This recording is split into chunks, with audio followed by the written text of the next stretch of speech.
Tubakaseaduse ning alkoholi-, tubaka-, kütuse- ja elektriaktsiisi seaduse muutmise seaduse eelnõu numbriga 9. Palun ettekandjaks siia sotsiaalkomisjoni esimehe Tõnis Mölderi. Aitäh, hea istungi juhataja, head kolleegid.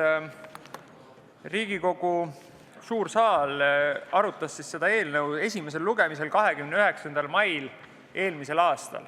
Vahepeal mis puudutab esimest ja teist lugemist, on kokku Riigikogu sotsiaalkomisjon arutanud seda sama eelnõu 7 korral.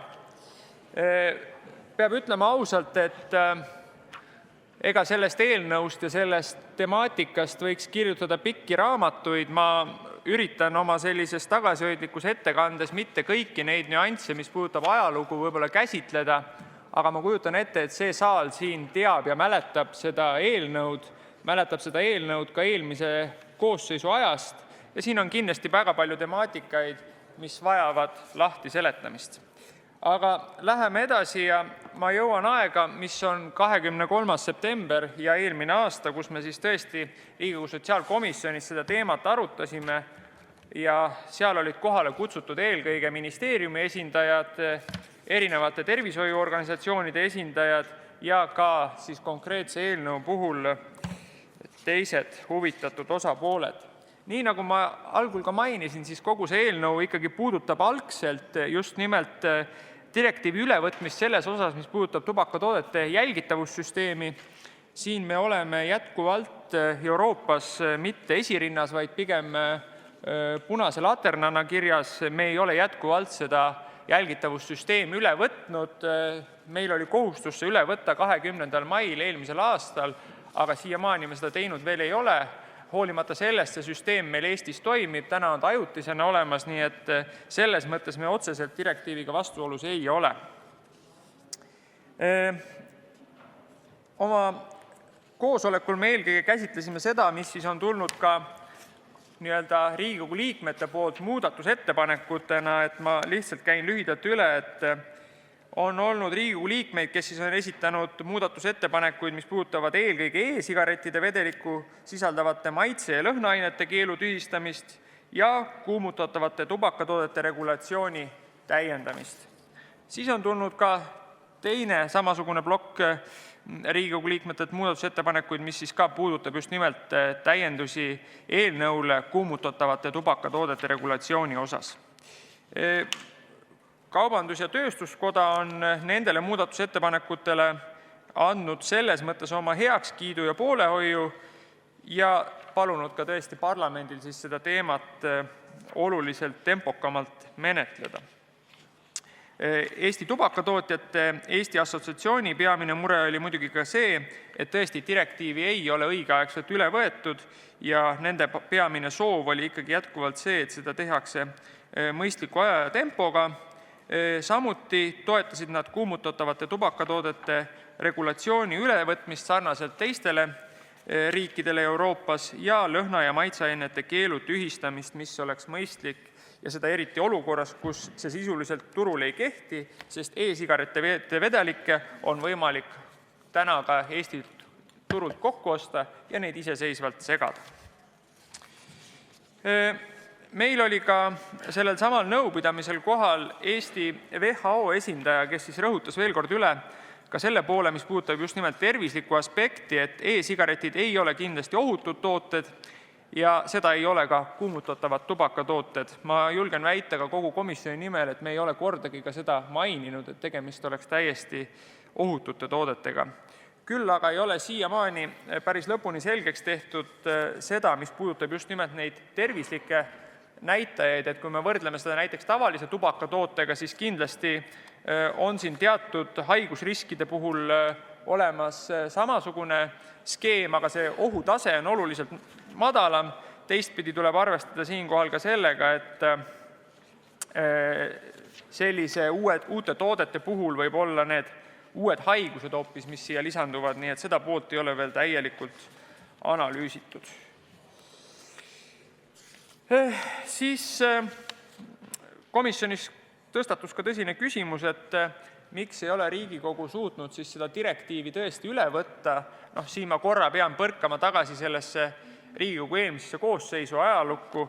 Jah, tõepoolest eelmine Riigikogu koosseis seda direktiivi üle ei võtnud ja lihtsalt uue koosseisu puhul on see arutelu siis kestnud sedavõrd pikka aega.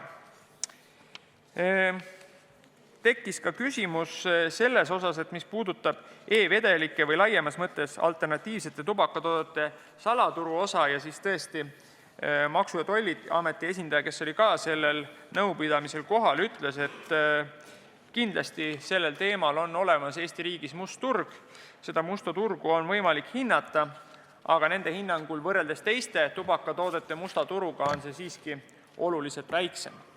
Nüüd liigume edasi järgmisele Riigikogu sotsiaalkomisjoni istungile, mis siis toimub 22. oktoobril eelmisel aastal ja seal on ka kohal just nimelt eelkõige Eesti arstide esindajad ja nende organisatsioonide esindajad, aga kohale on kutsutud ka Eesti koolijuhtide ühenduse esindajad ja Politsei- ja Piirivalveameti esindajad. Ma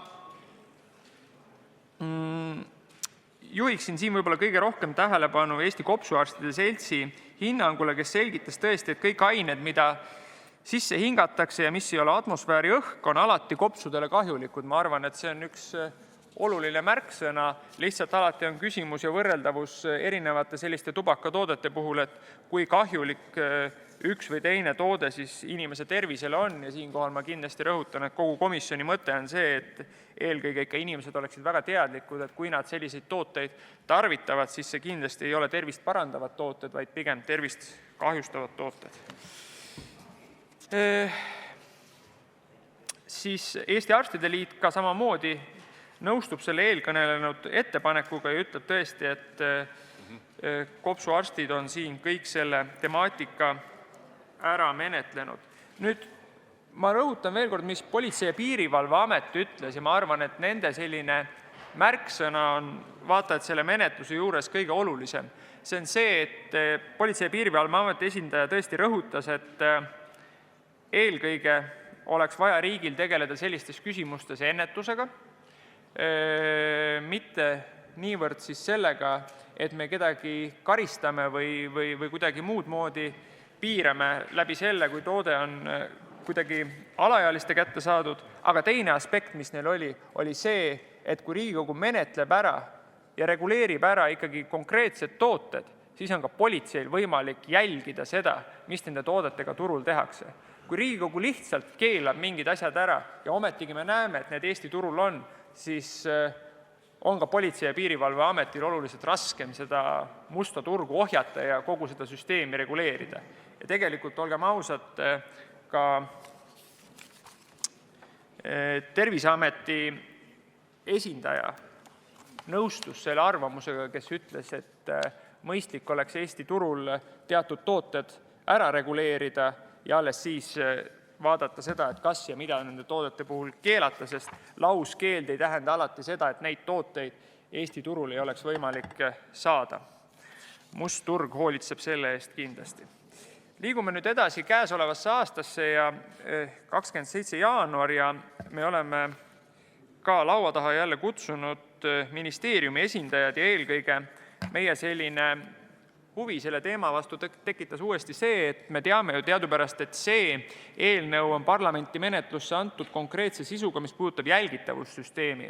Samal ajal oli ministeerium ette valmistanud ühe teistsuguse eelnõu, mille nad saatsid Euroopasse kooskõlastusringile ja meid huvitas eelkõige see, et kas ja mis kooskõlastusi on Euroopast sellele konkreetsele eelnõule saadud ja tegelikult üks ajend oli ka see, et me nägime, et ministeeriumi tööplaanides on ette tulnud see, et aastal 2020 võiks jõuda parlamendi ette uuesti uus samasisuline eelnõu ja meie soov oli teada tõesti, et mida siis konkreetne eelnõu endas sisaldab või mis on selle eelnõu selline algteksti mõte.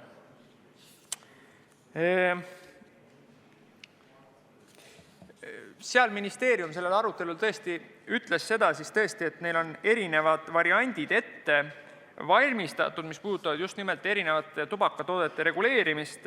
Eelkõige on nad lähtunud siin rahvatervise argumentidest ja ministeerium näeks lahendusena, et tooted oleksid eelkõige uudsete puhul siis liigitatud suitsetatavaks tooteks ja neil oleksid keelatud lõhnad ja maitsed. Oluline oli ka see märkida ära, et kogu selle direktiivi ülevõtmise probleemi juures me oleme väga palju ka keskendunud just nimelt sellisele teavitamisele, informeerimisele ja sellele poolele.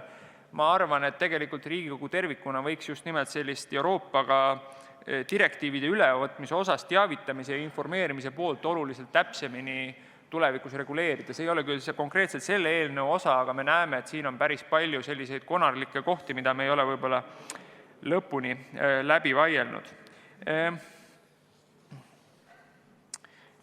Siis tõesti komisjonis jäi tollel hetkel kõlama ka see, et me peaksime direktiivi tervikuna üle võtma, ilma ühegi erisuseta tegema siin ja selle eelkõige mõte on see, et kui me oleme täitnud selle ülesande ära, mis puudutab direktiivi täielikku ülevõtmist, siis me oleme ka välistanud selle olukorra, et Eesti riigile võiksid tekkida sellest mingid sanktsioonid, et me ei ole käitunud korrapäraselt siin küsimuses.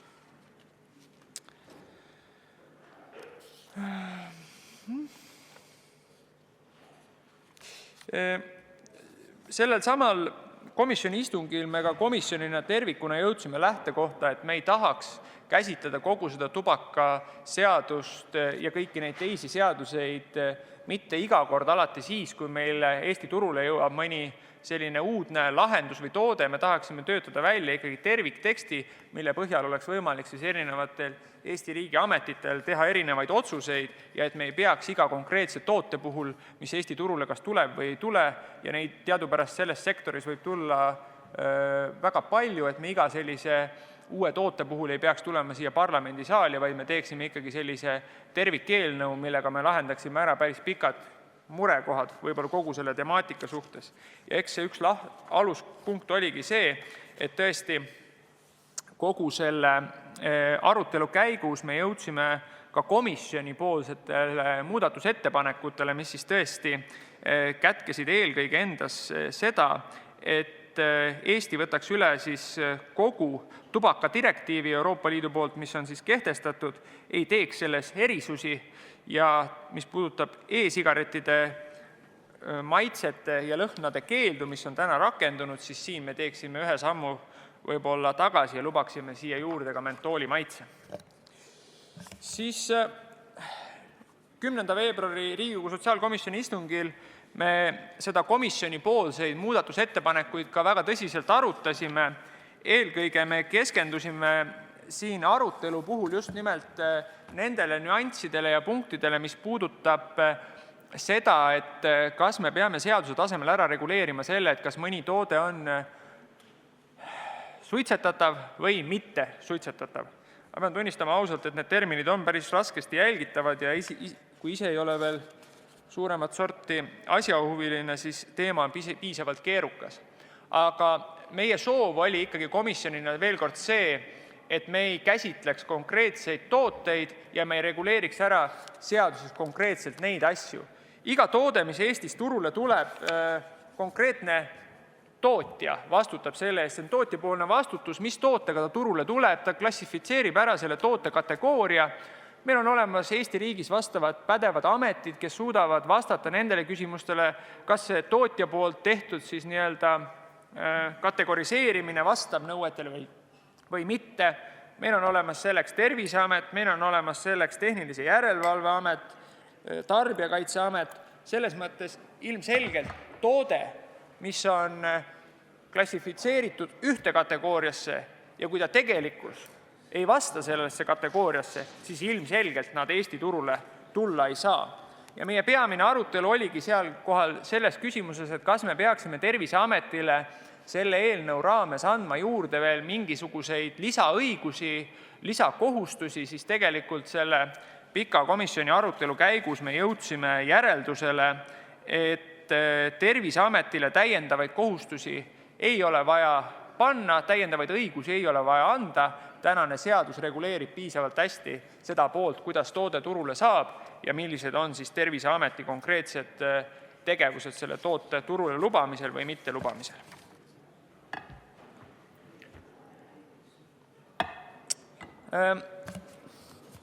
Siis me 11. veebruari komisjoni istungil veel kord arutasime teemat, mis puudutab just eelkõige komisjonipoolseid muudatusettepanekuid.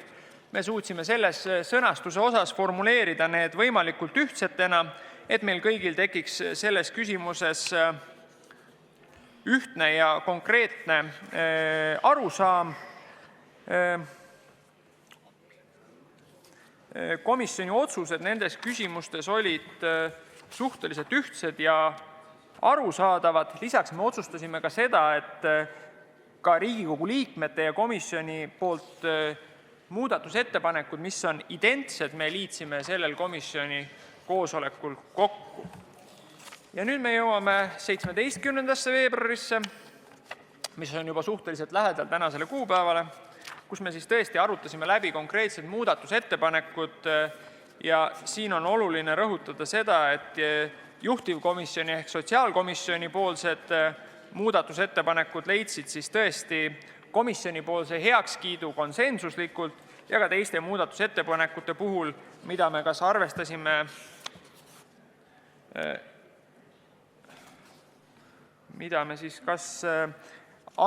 sisuliselt või jätsime arvestamata, siis siin olid ka minu teada need otsused komisjoni poolt suhteliselt ühtemoodi nähtud. Nüüd teema, mida me veel sellel komisjoni istungil väga pikalt ja põhjalikult käsitlesime, oli just nimelt Euroopa Liidule tehtav teavitus. Meil oli kohal ka MKM-i esindaja ja siinkohal ma veel kord rõhutan, et minu meelest parlament võiks tervikuna korra selle teavitamissüsteemi tervikuna üle vaadata. On oluline mõista, et tegelikult me saame aru, et siin on tekkinud selles mõttes natukene huvitav olukord, et vastutav ministeerium teeb ettepaneku, kas teha teavitus või mitte. Ma ei räägi informeerimisest, informeerimine on midagi muud ja tegelikult parlamendil siin sõnaõigust ei ole, kas teavitus tehakse või mitte. Et tegelikult ma näen, et päris mõistlik oleks see, et parlament ise saaks ka vajadusel kas siis teha teavitust või mitte teha teavitust, sest ilmselgelt, kui parlament näiteks ise oleks eelnõu algataja, siis sellisel juhul ja sellisel käsitlusel meil see õigus puudub. Me sellel arutelul jõudsime ka erinevatele järeldustele, mis puudutab just nimelt teavitamist ja informeerimist, aga siin oligi eelkõige, mis puudutab Sotsiaalministeeriumi ja komisjoni nägemus pisut teistsugune, nii et eks see arutelu seisab meil veel lähiajal ees. Ja nüüd ma jõuan ka kõige tähtsama kohani, mis puudutab seda, et mida komisjon lõplikult otsustas, seda ma juba markeerisin, mis puudutab muudatusettepanekuid, aga ka teised sotsiaalkomisjoni otsused olgu siin ära märgitud. Üks on see, et tõesti otsustasime teise lugemiseks saata eelnõu suurde saali 27. veebruaril ehk täna, määrata komisjoni poolseks ettekandjaks komisjoni esimees siinkõneleja Tõnis Mölder, antud eelnõu teine lugemine katkestada ja määrata muudatusettepanekute tähtajaks 5. märts kell 17.15 käesoleval aastal. Nüüd paljud Riigikogu liikmed on küsinud, et miks me selle eelnõu lugemise katkestame, siis lihtsalt juhin tähelepanu sellele, et Riigikogus on olemas hea praktika, kuidas seaduseelnõusid menetletakse ja tõesti komisjonina me tahtsime seda head praktikat järgida, et kui me teeme muudatusettepanekuid eelnõusse, mis olulisel määral eelnõu sisu muudavad, siis on mõistlik anda kõigile Riigikogu liikmetele võimaluse ka nendele või sellele tervikeelnõule esitada veel kord omakorda muudatusettepanekuid. Nii et kui see aeg on läbi, siis me oleme ka kokku leppinud komisjonis, et märtsis, kui Riigikogu jälle taaskord istungite järk hakkab pihta, siis me liigume selle teemaga edasi, sest selleks hetkeks on ka muudatusettepanekute kuupäev lõppenud. Nii et suur aitäh! Aitäh, lugupeetud ettekandja! Teile on küsimusi. Maria Jufereva-Skuratovski, palun! Aitäh! Öelge palun, mida räägivad uuringud selle kohta, kas kuumutatud tubakatooted või e-sigaretid aitavad loobuda suitsetamisest ja kas Eestis olid läbi viidud sellised uuringud? Aitäh! Mis puudutab uudsete toodete erinevaid uuringuid, siis siin tuleb kõigepealt ära markeerida seda, et uuringuid on olemas. aga kuna tegemist on tõesti uudsete toodetega ja erinevate alternatiivsete toodetega, siis kindlasti nende uuringute mõju ja selle mõjufaasi on väga raske täna hinnata. On riike Euroopas, kes ütlevad väga konkreetselt, et alternatiivsed tubakatooted on üks viis ja meetod tavalisest sigareti suitsetamisest loobumiseks. Ma kujutan ette, et Eesti riigis on väga palju neid näiteid, kes tõesti on alternatiivse toote järel või kasutamise järel tavasigareti suitsetamisest loobunud. Küll, aga Eesti arstid ütlevad, et nad ei näe, et me haigekassa poolt näiteks rahastaksime kuidagi seda just nimelt alternatiivse meetodina tubaka tarvitamisest loobumisena, nii et selles mõttes on need arvamused pisut teistsugused. Aitäh! Urve Tiidus, palun! Aitäh, lugupeetud juhataja, lugupeetud komisjonipoolne ettekandja. Minu küsimus koosneb kahest poolest. Esimene on teie avangus öeldud sõnad, et kogu sellest tubakatoodete reguleerimise protsessist võiks kirjutada pikki raamatuid. Ma küsin, et millises žanris need võiksid olla. Tõsisem pool küsimusest on see, et missugust tervise ennetuslikku mõju te siiski sellel regulatsioonil näete? Ma pean silmas mõneti ka kolleegi küsitud küsimust, et kuidas see tegelikult mõjutab tervisekäitumist? Aitäh! Aitäh! Mis puudutab seda ajaloo poolt, siis veel kord, ma arvan, et see peaks olema üks tõsine ajalooraamat ja ma arvan, siin saalis on piisavalt palju lugupeetud professoreid või ka raamatukirjutajaid, nad saavad sellega kindlasti hakkama, sest veel kord ma ütlen, sellel eelnõul on väga pikk ajalugu ja väga palju erinevaid tahke, saab olema kindlasti huvitav lugemine.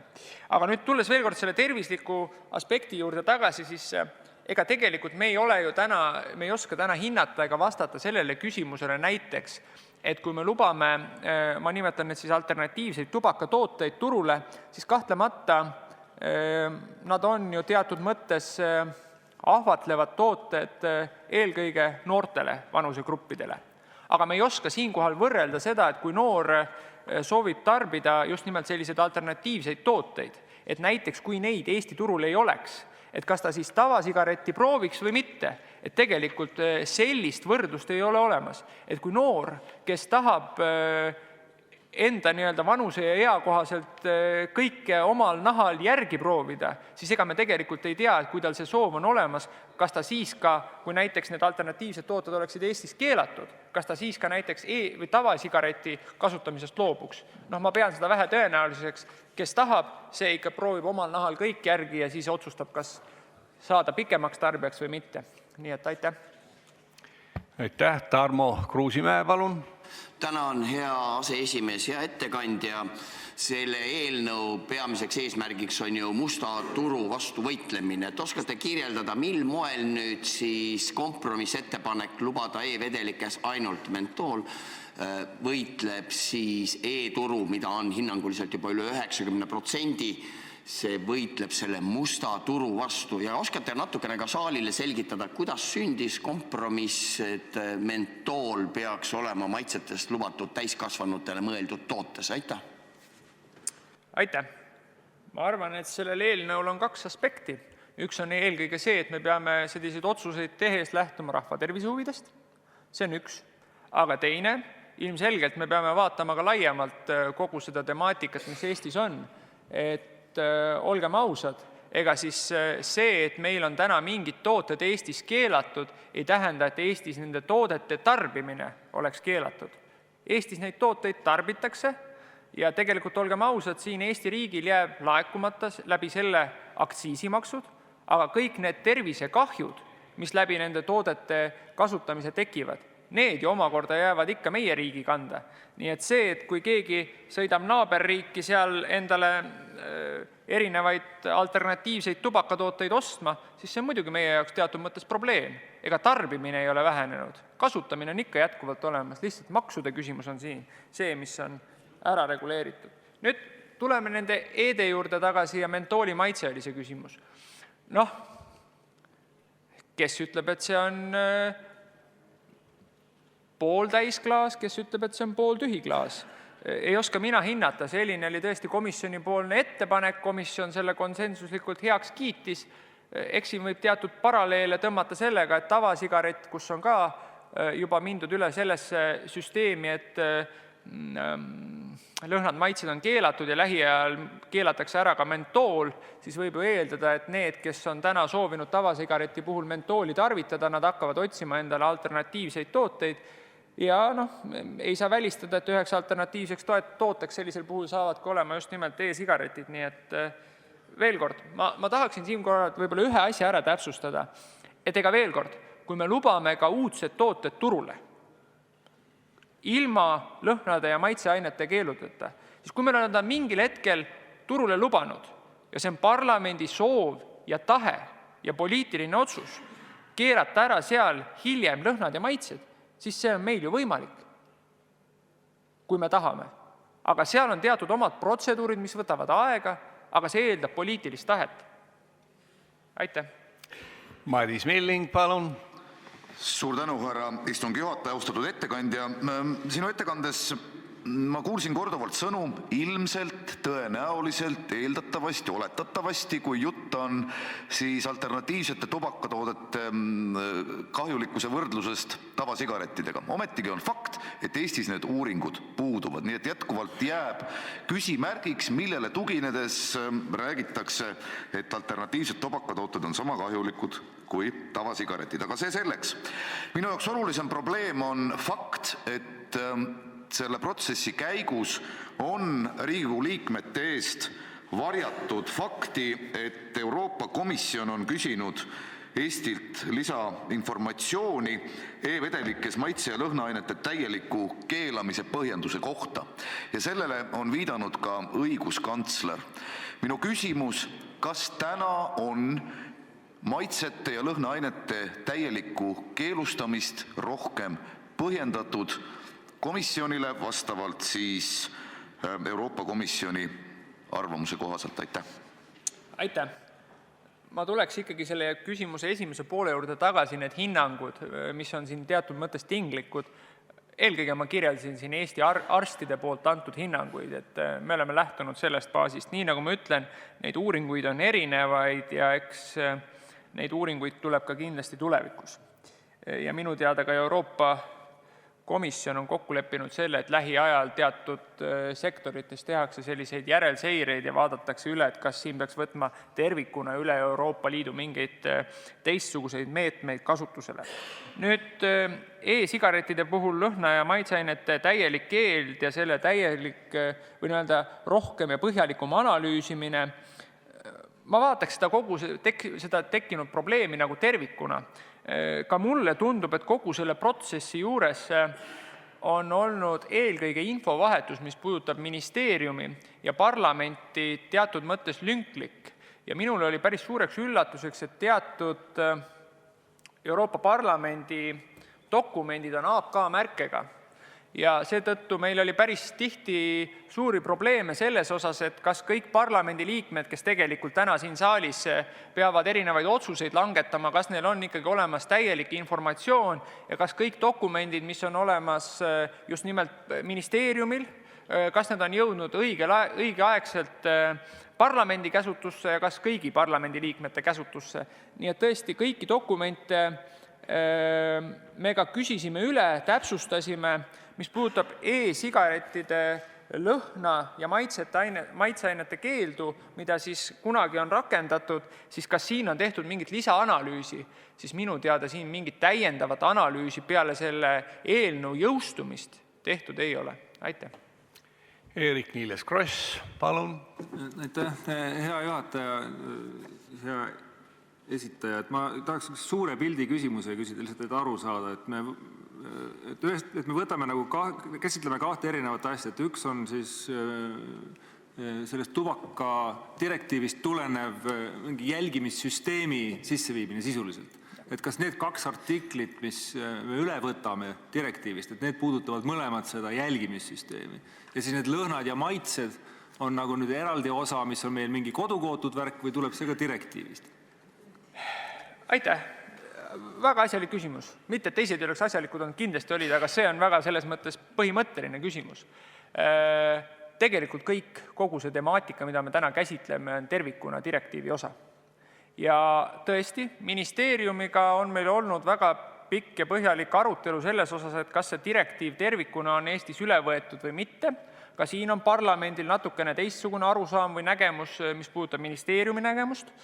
Aga veel kord, meie soov on võtta see direktiiv ikka täielikult üle, et me oleksime täitnud Euroopa Komisjoni poolt meile pandud ootusi ja jah, tõesti, selle eelnõu selline algtekst puudutab konkreetselt jälgitavussüsteemi ja direktiivi seda osa, aga täna see osa, mida meie ka siin muudatusettepanekutele oleme käsitlenud ja mis on komisjoni poolsed, ka need on tegelikult konkreetselt selle direktiivi osad, nii et see on kõik üks direktiiv. Nii et selles mõttes ei ole siin midagi kodukootud, see on ikka kõik meie enda teha ja olgem ausad, teatud juhtudel on jäetud see konkreetse liikmesriigi parlamendi otsustada, teatud puhtudel, kui me tahame teistsuguseid otsuseid teha, peame me küsima Euroopa Komisjonilt selleks luba. Aitäh! Paul Puustusmaa, palun! Aitäh!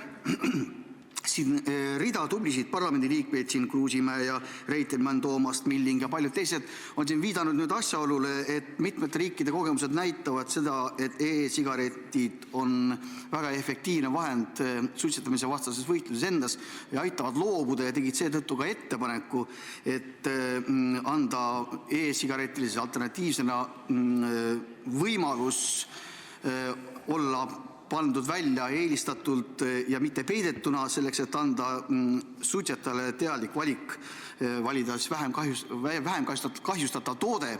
Ja nüüd on komisjon selle ettepaneku jätnud arvestamata, miks ta on sellise konkreetse ja keelduva seisukohale jõudnud? Aitäh! Ma kõigepealt tahaks öelda, et kõik parlamendiliikmed on tublid, et mitte ainult need, keda te üles lugesite. Teine asi, mis puudutab konkreetselt seda, et kas mõni toode, kuidas on nad just nimelt poelettidele asetatud, siis siin oli tegelikult komisjoni selline terviknägemus see, et me käsitleksime kõiki neid tooteid ikkagi enam-vähem võrdsetena. See tähendab seda, et ikka kõikide puhul me rakendaksime neid meetmeid, mida me oleme täna rakendanud ka tavasigarettide puhul. Et me ei tahaks siin teha mingisuguseid erisusi. Nüüd, mis puudutab lõhnu maitseid, siis tõesti, see ongi see koht, see enam-vähem. Et siin meil on ju teatud erisused, aga nii nagu ma ütlesin ka eelpool, et kui see on parlamendi soov ja tahe, siis selle teema juurde saab ju alati tagasi tulla, aga see peab olema konkreetne parlamendi tahe. Täna mulle tundub, et vaadates neid erinevaid arutelusid ja ka ajaloos tekkinud arvamusi, siis parlamendil vist sellist tahet ei ole. Aitäh! Taavi Rõivas, palun! Aitäh! No kuivõrd tegemist on selle koosseisu ühe kõige pikemalt menetluses olnud eelnõuga, siis ma küsiks ka suurema pildi kohta ja vaataks seda alkoholi ja tubaka ja kütuse poliitikat laiemalt, sealhulgas aktsiiside laekumist, mis hiljuti nüüd on Statistikaameti kodulehele avalikuks saanud 2019. aasta osas. Ja minu küsimus on see, et ma vaatan, et kõik need aktsiisimäärad on päris jõuliselt kasvanud võrreldes siin mõne aasta taguse ajaga, aga üks anomaalia hakkab silma laekumistes. Nimelt, vaatamata sellele, et alkoholiaktsiis on näiteks võrreldes 2016. aastaga kuni 50% kõrgem tänaseks, on 2019. aasta ametlikust laekumisest Statistikaameti kodulehel näha, et maksulaekumine on tervelt 10% vähenenud. Et kas te oskate sellele anomaaliale mingit selgitust anda? Küllap kindlasti on seda komisjonis arutatud. Aitäh! Aitäh! Komisjonis alkoholiaktsiisi laekumist selle eelnõu raames me ei ole arutanud. Aga tervikuna, muidugi, ka tubakatoodete puhul meil oli erinevaid aktsiisi ettepanekuid, aga siin me oleme komisjonina, eelkõige sotsiaalkomisjonina öelnud seda, et see peaks olema rahanduskomisjoni ülesanne, mis vaadata maksupoliitikat. Ma arvan, et ka see küsimus, mis siit kõlas, mul on küll natukene teistsugune nägemus võib-olla sellest tervikuna, aga ma arvan, et siin on vaja natuke pikemat aega ja perioodi võrrelda, et tegelikult algarve ennustas oluliselt suuremat puudujääki, kui õhtu lõpuks oli. Aga see selleks, ma arvan, et see on alkoholiaktsiisi teema ja rahanduspoliitika ja ma arvan, et see on natuke teise komisjoni pädevus. Et meil oli ka komisjoni poolsena ettepanek, et kindlasti Rahandusministeerium ja Rahanduskomisjon, kui neil on soovi, võiksid seda teemat tõsiselt käsitleda, mis puudutab ka just nimelt konkreetselt nende toodete erinevaid maksustusküsimusi, et toome siin paralleeli näiteks naaberriigist, siis seal on natuke teistsugune käsitlus, et kas me peaksime neist malli võtma või mitte, tasub selles mõttes üle mõelda, et just nimelt sellist ise mitte läbi oma seadusandluse soodustada piirikaubandust. Ma arvan, et see ei ole tervikuna Eesti majandusele hea. Aitäh! Peeter Ernits, palun! Hea juhataja ja ettekandja. et minu meelest see on suurepärane näide, kuidas suhteliselt väikese asjaga kulutatakse palju aega ja ma olen ise ka kuigi sotsiaalkomisjoni mitteliikmena olen palju vestlusi pidanud sel teemal, ja te ütlesite, et sellest võiks kirjutada korraliku raamatu. Aga teie, kes te olete nüüd lahingute keskel nüüd viimasel ajal olnud, et oskate öelda, mis selle raamatu selline pealkiri võiks olla? Aitäh! Ma saan aru, et teil on tegelikult ajakirjanduslik taust ikkagi oluliselt pikem ja põhjalikum ja laiem kui minul. Ma arvan, teil seda kirjutamissulge on oluliselt parem omada ja neid teadmisi, mis minul. Ega mina ei tea, mis pealkiri müüb, et kui ma vaatan neid raamatute toppe, mis seal Eesti raamatupoodides on, siis ma tean, et ühe parlamendi liikme raamat on päris tihti topis, ma pean siin silmas Jaak Jusket, nii et kindlasti võite ka temalt nõu küsida, et tema on oma raamatutele väga kõlavad pealkirjad alati saanud. Aitäh! Tarmo Kruusimäe, palun, teine küsimus. Tänan, hea aseesimees. Hea ettekandja, te just ütlesite, et teil on tunne, et suur saal ei soovi neid asju otsustada ja sellest sündiski niinimetatud kompromiss. Alles see oli, kui 13. veebruar eelmisel aastal suur saal hääletas sisse just nimelt need samad muudatused, mille siis minister millegipärast katkestas ja täna hoolimata sellest, et võtaksime võimaluse ministrit katkestada juhul, kui suur saal otsustab, siis need asjad ei tulegi enam suurde saali, sest te ütlete, et teie hinnangul suur saal ei soovi enam seda otsustada. Millistele uurimustele või millistele vestlustele te tuginete, et te võtate sellise rolli ja arvate, et suur saal ei soovi näiteks arutada? Aitäh! Aitäh kõigepealt selle küsimuse eest. Veel kord, ma ütlen, ma väga pikalt ja põhjalikult ei peatuks sellel aastatagusel sündmusel. See on eelmise parlamendi koosseisu teema ja ärme võtame neid ajaloolisi juppe siia uude koosseisu kaasa. Küll aga selle eelnõu menetlemise puhul me oleme tõesti ka komisjonis sellel pikalt peatunud. Mida on tänane minister öelnud? Ükskõik milline parlamendi otsus ja ta on seda korduvalt meile ka sotsiaalkomisjonis kinnitanud, tema eelnõu tagasivõtmist ei poolda ja parlament on siin otsustas ikkagi see, kes ütleb lõppsõna. Ma ei öelnud mitte seda, mida teie võib-olla aru saite. Minu sõnum oli see, mis puudutab just nimelt alternatiivseid tubakatooteid, eelkõige siis nimetame need siis uudsed, mitte suitsetatavad tooted, nende lõhnade ja maitsete keelu rakendamist ja Euroopalt näiteks selle kohta võimaluse küsimist, siis minu sõnum oli see, et see peaks olema parlamendi suure saali tahe või otsus. Ma ei tea, kas on suurel saalil täna soovi või tahet just nimelt nende toodete puhul seda keelu rakendada. Mulle pigem tundub, et seda keelu rakendamissoovi ei ole, aga ma ei ole teinud mingisuguseid turu-uuringuid ja eks tänane arutelu kindlasti näitab ja ma arvan, et ka see on päris hea, et me selle eelnõu lugemise katkestame, sest siis tekib parlamendi liikmetel kõigil 101 võimaluse taaskord esitada muudatusettepanekuid ja vastavalt sellele nendele muudatusettepanekutele, mis on õigeaegselt laekunud, saame me seda teemat uuesti arutada. Aitäh! Eerik-Niiles Kross, palun teine küsimus. Aitäh, hea esimees, hea kõneleja. Veel kord sellest tubakadirektiivist, et kui nüüd see vastu võetakse, see seadus, kas siis sellega on Eesti tubakaseadus täielikult kooskõlas Euroopa Liidu tubakadirektiiviga ja kas me oleme mingis osas läinud rangemaks, kui Euroopa Liidu tubakadirektiiv ette näeb või isegi mõnes osas leebemaks? Et ma saan aru, et tegelikult me ei pea keelama neid lõhnaaineid eurodirektiivi järgi, aga me oleme valinud selle tee, et me keelame, samas eurodirektiiv ei luba keelata lõhnaaineid tavalisel tubakal. Et kas me tahaksime need ka ära keelata, kui lubatakse? Kus me asetume nüüd siis võrreldes eurodirektiiviga selles asjas? Aitäh selle küsimuse eest. Jällegi väga hea küsimus. Et selles mõttes kogu selle direktiivi mõiste osas tõesti sotsiaalkomisjoni poolne seisukoht on olnud see, et me saaksime lõpuks selle direktiivi tervikuna üle võetud ja et me ei teeks siin väga suuri erisusi. Kõik erisused, mida me teeme, me oleme käsitlenud seda, et kui Euroopa Komisjon lubab, siis me teeme neid erisusi ainult nendes kohtades, mis on liikmesriigi otsustuspädevus. Ja e-vedelike puhul see pädevus on olemas liikmesriigi puhul. Tõesti, siin me mingil hetkel tagasi parlament otsustas kõikide e-vedelike maitsete ja lõhnade keelustamise rakendada. Täna teeb parlament võib-olla teistsuguse otsuse. Ma arvan, et see ongi mõistlik debatti pidada, arutada ja see ongi sellise suure saali otsustuse küsimus.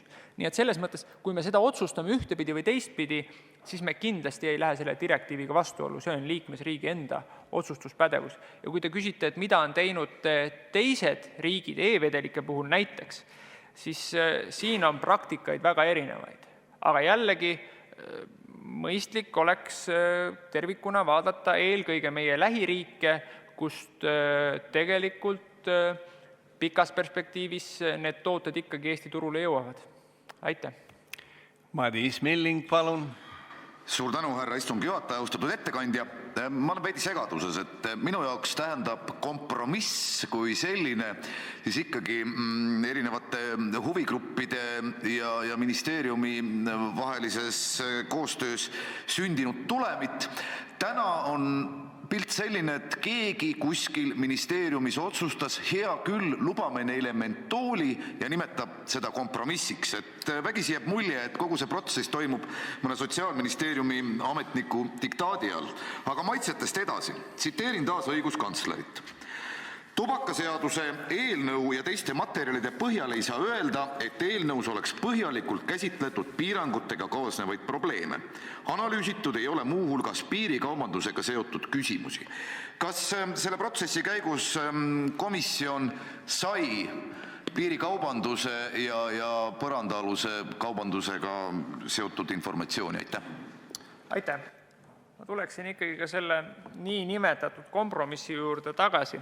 Eelkõige ma tahan öelda, et see ei ole kindlasti, need muudatusettepanekud, mida sotsiaalkomisjon formuleeris, need ei ole kindlasti laias pildis võib-olla kooskõlas Sotsiaalministeeriumiga. Et need ei ole kindlasti ministeeriumist laekunud ettepanekud, need on ikka konkreetselt sotsiaalkomisjonis läbi arutatud muudatusettepanekud. Miks ma nimetan seda kompromissiks? Sest tõesti, sotsiaalkomisjon otsustas neid ettepanekuid tehes, need otsused olid konsensuslikud. Jah, tuleb möönda seda, et ühel või kahel komisjoni istungil puudus üks sotsiaalkomisjoni liige, kelle arvamust me tegelikult ei tea. Aga need, kes kohal olid, need olid nende kohalolijate selline konsensuslik lähenemine sellele asjale. Nüüd piirikaubanduse juurde tulles, nii nagu ma ütlesin, Maksu- ja Tolliamet ja Politsei- ja Piirivalveameti esindajad möönasid tõesti seda, et piirikaubandus on olemas. Nad näevad selle piirikaubanduse juures teatud sellised kasvutendentsi, aga nad ka möönavad, et tervikpildis piirikaubanduse osa ei pruugi eelarvelises mõttes olla väga suur.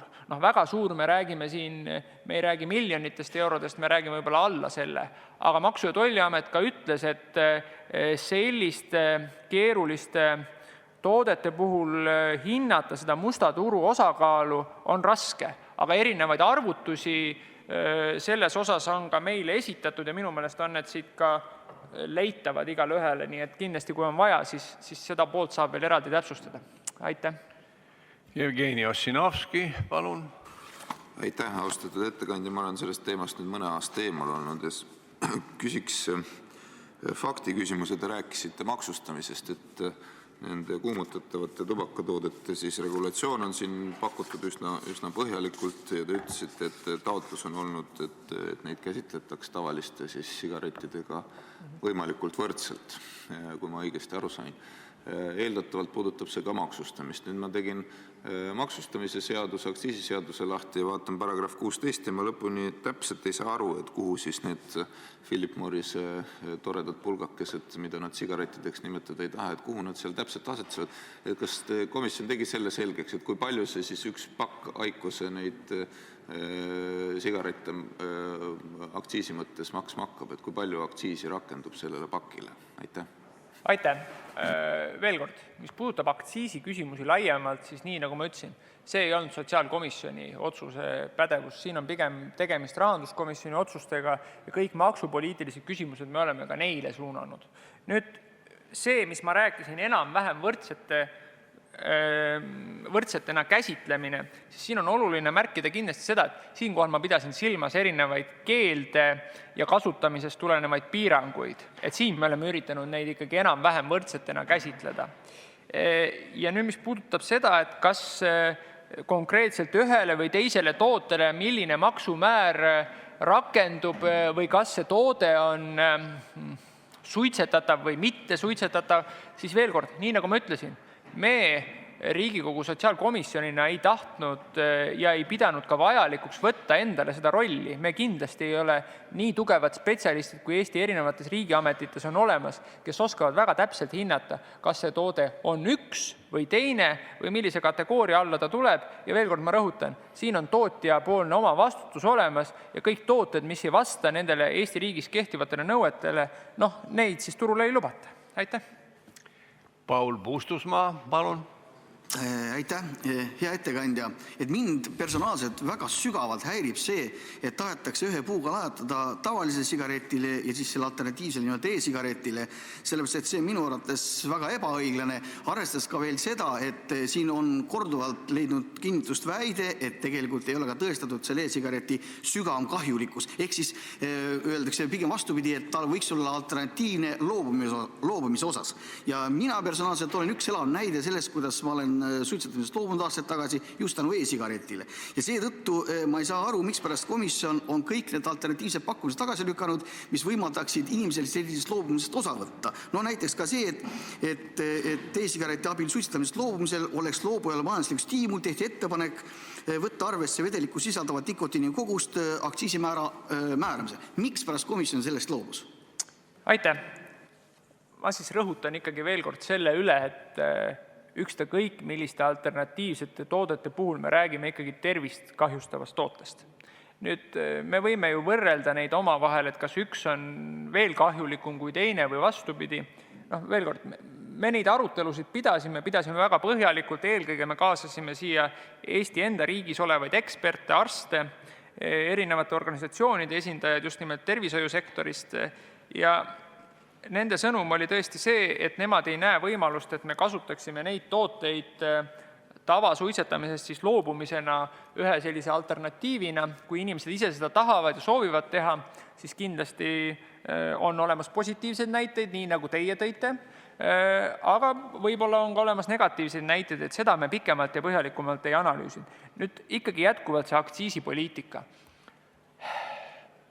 Me arutasime seda, me käsitlesime seda, aga ma jätkuvalt oleks seda meelt, et see võiks olla ikkagi rahanduskomisjoni ja Rahandusministeeriumi roll seda menetluspoolt üle vaadata. Ma ei kujundaks siin sotsiaalkomisjoni poolset seisukohta sellele, mis puudutab maksupoliitikat. Kindlasti maksupoliitika puhul tasub arvestada seda, et iga otsus, mida me teeme, on eelarvele kas pluss või miinus. Kõige tähtsam oleks see, et otsused kas oleksid riigieelarves null lähtepunktiga või siis kerge positiivse joonega. Aitäh! Peeter Ernits, palun! Hea juhataja, ettekandja. Ma ei küsinud teilt, milline oleks selle raamatu nii-öelda müüv pealkiri. Ma tahtsin teada sisuline pealkiri teie kui asja sees olev. Aga küsimus on see, et te viitasite, et teil oli üllatus, et mõned Euroopa Komisjoni dokumendid on AK-märkega ja ma küsin, et milles see üllatus seisnes ja sotsiaalvaldkonna puudutavaid direktiive ja muid Euroopa Komisjoni dokumente on neis ka mujal taolisi üllatusi olnud? Aitäh! Aitäh! Selles mõttes ma pean tunnistama ausalt, et sellise direktiivi ülevõtmist ja erinevate liikmesriikide sõnumid siis konkreetsete ühe liikmesriigi eelnõu kohta, ma pean siin silmas seda eelnõu, mis tegelikult parlamendini ei ole jõudnud, mille ministeerium on esitanud juba Euroopasse just nimelt kooskõlastusringile, sinna tehtud arvamuste osas. Minu jaoks ei olnud see, ma saan aru, et see on tavaline praktika ja kõikidel puhkudel käsitletakse seda samamoodi, ehk nad on AK-märkega. Lihtsalt ma ei näe nendes käsitlustes midagi sellist, mis peaks olema nagu laia pildi mõttes kuidagi varjatud. Ja teistpidi, väga mõistlik oleks see, et kõik Riigikogu liikmed saaksid need dokumendid hõlpsasti kätte ja me ei peaks tegema selleks eraldi jõupingutusi, et saada teada, mida üks või teine liikmesriik meie mõtetest siin arvab. Kusjuures ma rõhutaks, et selle meie all ma pidasin silmas ministeeriumit, mitte tervet riiki. Aitäh. Jevgeni Ossinovski, palun, teine küsimus. Ma tänan. Teine küsimus puudutab seletuskirjas siis põhjalikku seda ülevaadet, kellega seda on konsulteeritud, millest te oma sissejuhatuses ka rääkisite. Siin on mõned kolleegid rääkinud sellest, et tõepoolest üksikutel individuaalsetel juhtudel võib e-sigareti kasutamine olla siis selliseks isiklikuks teeks tubaka- ja nikotiinisõltuvusest vabanemisel. Üldiselt, kui me vaatame globaalset rahvatervise teadust, siis selles osas on vähemasti liiga vähe uuringuid tehtud, et seda kinnitada. On mõned üksikud uuringud, mis seda kinnitavad, valdavalt siiski mitte. Küll on üks teine meede, mis on väga põhjalikult läbi uuritud ja on kulutõhusaks tunnistatud, on see, et riigid võiksid soodustada nikotiinasendusravi, mida ka Maailma Terviseorganisatsioon, nende esindajad on menetluskäigus öelnud. Et kas komisjon on seda kaalunud, et võiks hoopiski selle asemel, et liberaliseerida e-sigarette, võiks hoopiski soodustada nikotiinasendusravi? Aitäh. Aitäh. Nii nagu ma ütlesin, meil oli selles küsimuses arutelu. Toodi näiteid ka teistest Euroopa riikidest, kus seda kasutatakse. Me võtsime siin ikkagi lähtepositsiooni eelkõige arvestades meie tervishoiutöötajaid, kes andsid sellele väga konkreetse hinnangu. Nüüd, mis puudutab asendusravi, siis jah, me sellise küsimuse ja nurga alt seda ei käsitlenud, aga ma ikkagi tulen selle aspekti juurde tagasi. Ma ei julge väita, et me täna liberaliseerime tubakaturgu. Ma arvan, me viime ta kooskõlla reaalse igapäevaeluga. Ega siis see veel kord ei ole ju saladus, et need tooted, mis täna on Eestis müügina keelatud, ei oleks Eestis tarbimiskäibes olemas. No on küll. Me lihtsalt soodustame läbi selle piirikaubandust ja nii nagu ma ütlesin, meil endil jääb saamata maksuraha läbi aktsiiside, aga need tervisekahjud, veel kord ma ütlen, need on kahjulikud tooted. Iga inimene ise vastutab, kui ta need tarbib. Aga need tervisekahjud jäävad meie riigi kanda. Meil on teadupärast solidaarne haigekassasüsteem ja meie siin kõik ja ka teised Eesti inimesed maksavad selle kinni. Ja meil on igati mõistlik mitte viia maksuraha läbi aktsiiside teistesse riikidesse, eelkõige lõunanaabrite juurde, mitte et mul nende vastu midagi oleks. Lõunanaabrid on alati toredad ja sõbralikud meie vastu. Aga me peaks siiski lähtuma siin ikkagi eelkõige enda eelarvepoliitikast ja sellest tasakaalust. Aitäh! Aitäh, lugupeetud ettekandja, rohkem küsimusi teile ei ole.